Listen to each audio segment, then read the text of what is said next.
In this video, I'm going to show you how to copy trade on BloFin. Now, the first thing I have to tell you is that I'm not a financial advisor. I'm just trying to show you how to actually perform the actions on this platform, and this is for educational and informational purposes only, okay? So take it as your own risk because trading, of course, is risky.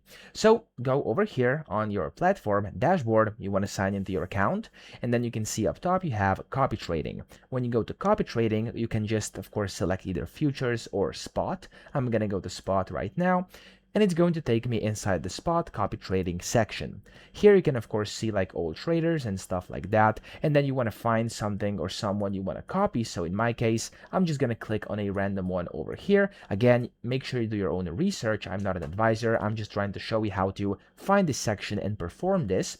So I'm going to click on this first one, just a random one here, clicked on the copy button, and as you can see here, there we go, you can see like everything, the statistical data, trades, copiers, etc. And then from here you just want to click on this copy button at the top right, and then when you do this, it's going to take you in here where you basically have to type in your total investment. So in my case, I don't have enough funds, but if you do, you'll be able to type them in here.